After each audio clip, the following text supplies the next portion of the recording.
Welcome to the deep dive. We take your sources, articles, research, notes, and, well, we try to pull out the really important stuff for you. That's the idea. And today, we're tackling maybe one of the biggest questions out there. Why do people commit crimes? It's huge, and it's definitely puzzled people for, well, forever. Right, and looking through our sources, it's super clear there's no one easy answer. Not even close. No silver bullet here. We've got biology, psychology, sociology, even law. It's a lot. So our mission today, untangle these threads, give you a shortcut to, really get in it. Exactly. We want to cut through all the noise. We'll pull out some surprising facts, maybe help you see not just what the theories are, but why they actually matter. Matter for what, though? Well, for policy, for thinking about prevention, rehabilitation, how we deal with crime in our communities. We'll connect the dots, hopefully without making your head spin. Okay, sounds like a plan. And what's really interesting is just how much our understanding has, changed over time. Okay, so let's trace that change. Where do we start? Way back. Let's go way back to the sort of beginnings of the scientific study of crime, which frankly was a bit weird. Weird how? We're talking 19th century Italy. Cesare Lombroso, often called the father of modern criminology. Okay, Lombroso, I've heard the name. He had this idea called atavism. Basically, he thought criminals were born criminals, like evolutionary throwbacks, primitive humans walking around. Seriously, throwback. Yeah, and he claimed you could even spot them by how they looked. Things like asymmetrical faces, big jaws, really long arms, stuff like that. Wow, okay, that sounds, well, not very scientific now. It sounds almost comical, right? And his methods were definitely flawed, deeply flawed.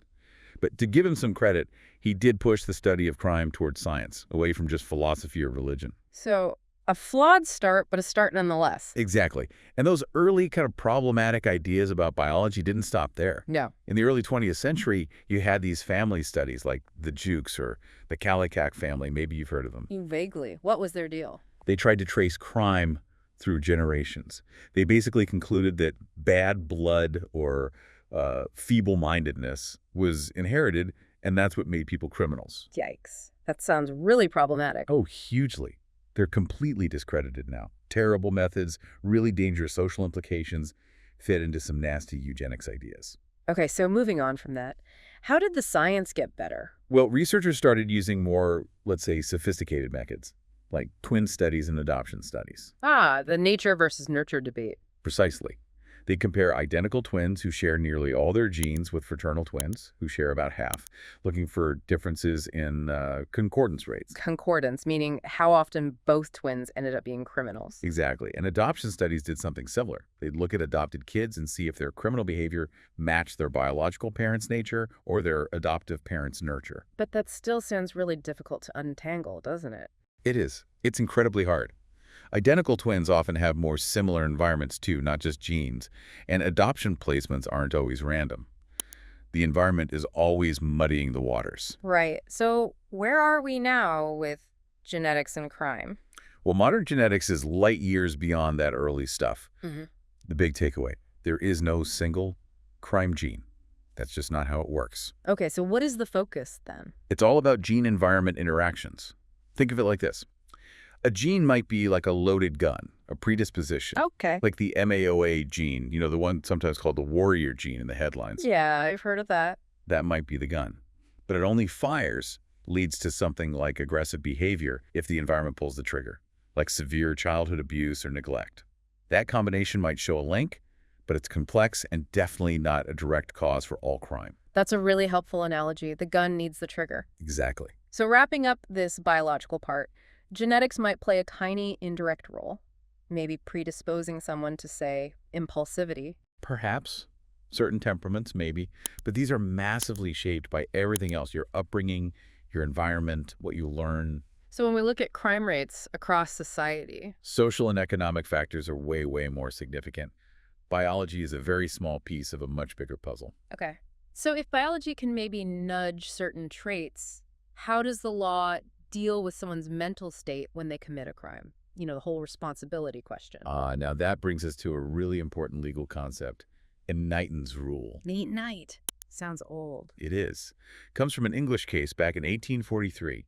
A guy named Daniel McNaughton tried to assassinate the Prime Minister's secretary, claimed he was having delusions. So what's the rule? It's a legal test for insanity.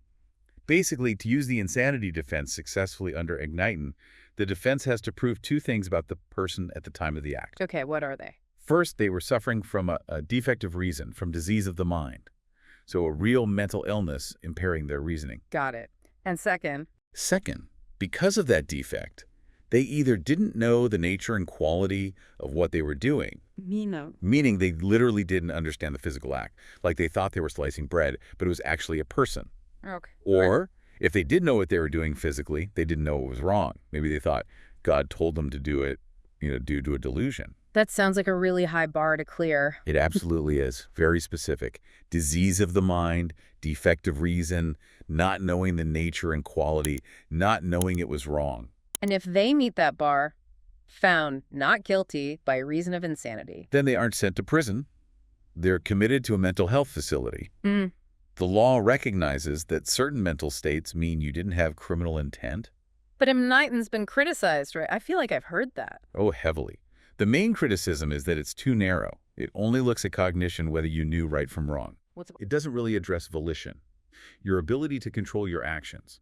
What about an irresistible impulse? Igniton doesn't really cover that. Interesting. So the law has this specific, maybe limited way of looking at it, but science keeps finding more biological links beyond just basic genetics. Exactly. And crucially, how these biophysical factors interact with the environment. It's always interaction. Like what sort of factors? Well, neurobiology is a big one.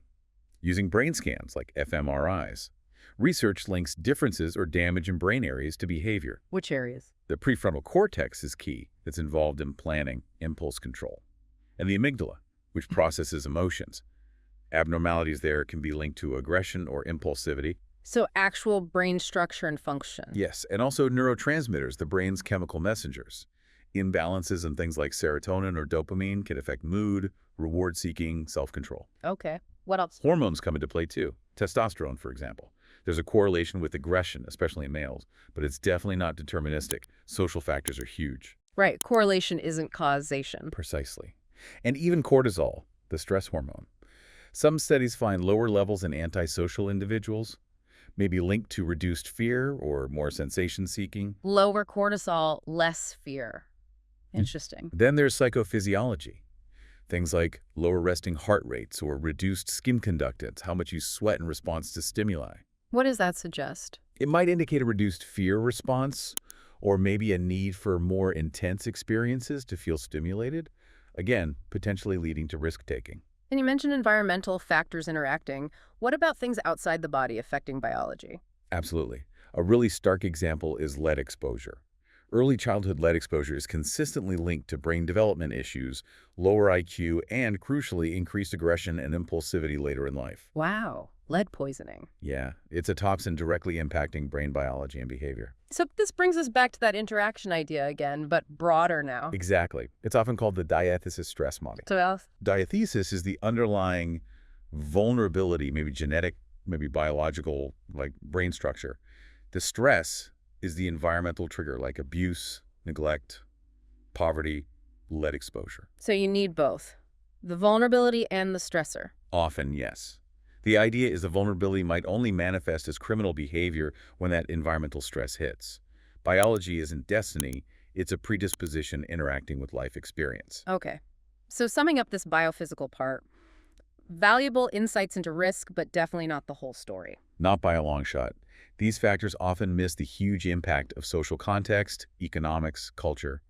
And like we said, there's always a danger of falling into simplistic, deterministic thinking. Which is probably why thinking shifted so much, right? Moving away from just biology, particularly in the U.S. Exactly. That leads us into what's broadly called the American School of Criminology. It's not one single theory, but a collection of really influential sociological and psychological explanations. And the big shift was looking outward. Looking outward to society, to social structures, to learning, to how people interact. Where does that start? The key starting point is the Chicago School of Sociology back in the early 20th century. Chicago School. Okay. People like Clifford Shaw and Henry McKay. They studied crime patterns in Chicago, literally mapping them out. And they found crime wasn't random. Where was it concentrated? It was consistently highest in what they called the zone of transition, These were inner-city areas with lots of poverty, people moving in and out constantly, weak social institutions, families struggling, schools under-resourced, not much community cohesion. So social disorganization. Exactly. Their argument was, where social ties are weak and informal controls break down, crime takes root. They even talked about cultural transmission, that delinquent values and norms could actually be passed down, learned from older kids or adults in those disorganized neighborhoods, like a local tradition of sorts. That totally challenges the born criminal idea. So if it's not born, it's learned. That's precisely what Edwin Sutherland argued with his differential association theory, a hugely important idea. Differential association. Tell me more. Sutherland said, criminal behavior is learned. Simple as that. Learned through interaction with other people. Which people? Primarily your close, intimate groups. Family, friends, peers. You learn the techniques how to pick a lock, maybe. But more importantly, you learn the motives, the rationalizations, the attitudes that say breaking the law is okay or even necessary. So it depends on who you hang out with, basically. In a nutshell, yes. If your associations lean more towards favoring law violation than conforming to it, you're more likely to become delinquent. It's about the balance of definitions you're exposed to. Okay, that makes intuitive sense. What other big sociological ideas came out of this American school? Well, another giant is Robert Merton's strain theory. Strain theory. What's the strain? Merton said the strain comes from a disconnect, a gap, between the goals society tells us we should want and the legitimate means it gives us to achieve them. Like the American dream, financial success. Exactly. That's the classic example. Society pushes this goal relentlessly. But not everyone has equal access to good education, good jobs, the legitimate means. So that creates strain or pressure. Right. And people adapt to that strain in different ways. Some conform, some give up. But Merton's innovation adaptation is key for crime. Innovation. That's when you still accept the goal success, but you reject the legitimate means and use illegitimate ones instead, like dealing drugs or embezzlement or fraud. You're innovating to achieve the cultural goal. So crime as a response to blocked opportunities. Essentially, yes. Yes. A response to societal pressure when the legitimate pathways are closed off. Okay, so we have disorganization, learning, strain. What else? Then you have a total shift in perspective with social control theories, especially Travis Hershey's work. How did he shift it? Instead of asking, why do people commit crime? Hershey asked, why don't people commit crime? Why do most people conform most of the time? Interesting question. What was his answer? His answer was social bonds. Strong bonds to conventional society keep us in line. When those bonds are weak or broken, we're free to deviate. What are these bonds? Hershey identified 4 key elements. First, attachment, our emotional connection to others, like parents, teachers, friends. We don't want to disappoint them. Okay, makes sense. Second, commitment or investment in conventional goals, like getting an education, building a career. We have too much to lose by committing crime. Stakes in conformity. Exactly. Third, involvement, just being busy with conventional activities. Sports, clubs, homework, jobs, less time and energy for trouble. Idle hands. Sort of, yeah. And fourth, belief, the extent to which you actually buy into the rules and laws of society as being morally right and valid. So strong attachment, commitment, involvement, and belief keep us on the straight and narrow. That's the core idea of social control theory. Okay, one more from this American school cluster. Yes, labeling theory. Think Howard Becker, Edwin Lummert. This one looks at the role of society's reaction to behavior. How so? Labeling theory argues that no act is inherently deviant or criminal. It only becomes deviant when society labels it as such. So deviance is in the eye of the beholder. To a large extent, yes. And crucially, the act of being labeled, say, as a delinquent or criminal by the police, courts, or schools can have major consequences. Like what? It can lead to what Lummert called secondary deviance. The person internalizes the label. They start to see themselves as a criminal. It changes their self-concept, limits their opportunities, jobs, friends, and can push them further into a deviant lifestyle. It becomes a self-fulfilling prophecy. Wow, so the reaction can actually create more crime. That's the argument. It highlights how power dynamics play out, who gets to make the labels stick, and how those labels shape people's lives. Okay, so looking back at this whole American school, Chicago, Sutherland, Merton, Hershey, Becker, what's the big takeaway? The huge contribution was shifting the focus, moving away from just looking inside the individual, their biology or psyche and looking at the social world around them. Social structures, learning, bonds, labels. Exactly. How society is organized, how we learn from each other, what holds us back, how society reacts.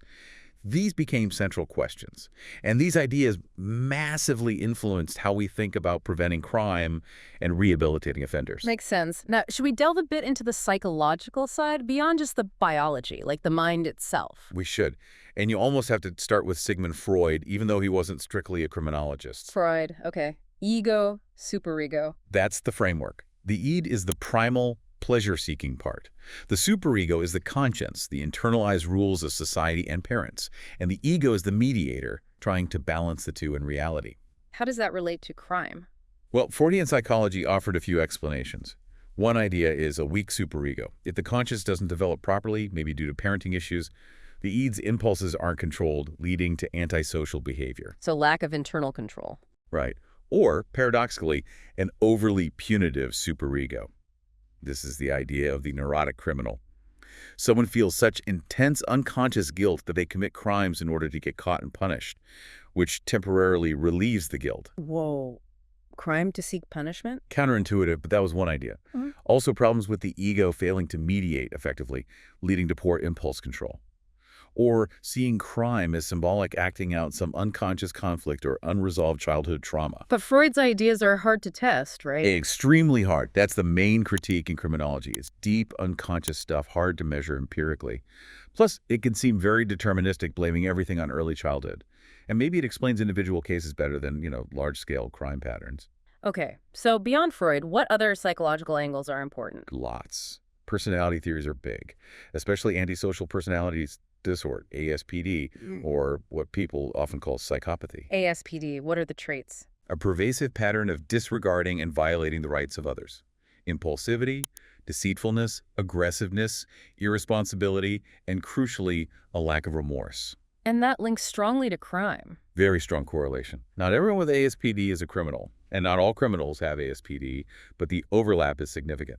There's also Eysenck's PEN model suggesting personality dimensions like psychoticism, extroversion, and neuroticism could predict criminality. Psychoticism meaning? In his model, it meant traits like aggression, coldness, lack of empathy, impulsivity. Gotcha. And then there are learning theories again, but more from a psychological angle. Absolutely. Albert Bandura's social learning theory is huge here. He emphasized learning through observation and imitation modeling. Like kids seeing violence and copying it. Exactly. If you see someone rewarded for aggression, you're more likely to try it. And basic operant conditioning plays a role too. Behaviors followed by rewards get repeated, behaviors followed by punishment decrease, simple reinforcement. What about how people think? Cognitive theories. Yes. This looks at thinking patterns. A key concept is cognitive distortions. These are faulty ways of thinking that offenders often use to justify their actions. Like what? Things like rationalizing. Everyone does it. They had it coming. Blaming the victim, minimizing the harm, I just borrowed it. Denial. These thoughts make it easier to commit the act and live with oneself afterward. So, twisting reality a bit. Pretty much. Other cognitive ideas include looking at moral reasoning. Some suggest offenders might be stuck at earlier stages of moral development, focused more on self-interest or avoiding punishment than on abstract justice. Or having deficits in how they process social information, maybe misinterpreting neutral cues as hostile. And how does this all fit together over someone's life? That's where developmental psychology or life course criminology comes in. It looks at how offending starts, continues, and sometimes stops over the entire lifespan. So not just a snapshot. Right. It identifies different pathways. Some start early and persist. Others are adolescent limited. And it highlights the importance of turning points. Turning points. Yeah, major life events that can change someone's trajectory, like getting a stable job, getting married, joining the military. These things can increase social bonds and provide reasons to desist from crime. Fascinating. Okay, let's shift gears again. Back to a bigger picture, sociological view. What about conflict theory? Conflict theory. This is another major macro-level perspective with roots in Marx. It sees society not as harmonious, but as fundamentally based on conflict between groups with unequal power and resources. And crime fits into this conflict how? Conflict theorists argue that crime is an outcome of this power imbalance and inequality. The law itself, And the whole justice system isn't neutral. It's a tool used by the powerful, the dominant class, to maintain their control over less powerful groups. How does that work in practice? Well, first, they point to how economic inequality under capitalism can breed crimes of necessity among the poor just trying to survive. But importantly, they also focus on the crimes of the powerful. White-collar crime. Exactly. Corporate fraud, environmental crimes, political corruption. These often cause massive harm, but are less likely to be defined as serious as crime and less likely to be prosecuted vigorously because the powerful make the rules. So the law protects the interests of the powerful. That's the core argument. Laws are created by and for the dominant class. Behaviors that threaten their interests get criminalized, while their own harmful actions might be ignored or treated lightly. Enforcement, too, is often focused disproportionately on the poor and minorities, reinforcing the existing power structure. A pretty critical perspective on the whole system. Very critical. It forces you to ask who defines crime and who benefits from that definition. Okay, one last major area to cover the power of the group itself, peer pressure and all that. Absolutely. We can call this group theory broadly. It emphasizes just how much our behavior is shaped by the social groups we belong to, especially our peers. Peers become huge, especially for teenagers. Incredibly important. They're key socialization agents. Within peer groups, people learn attitudes and techniques, sometimes criminal ones. There's reinforcement, getting approval from friends for risky behavior.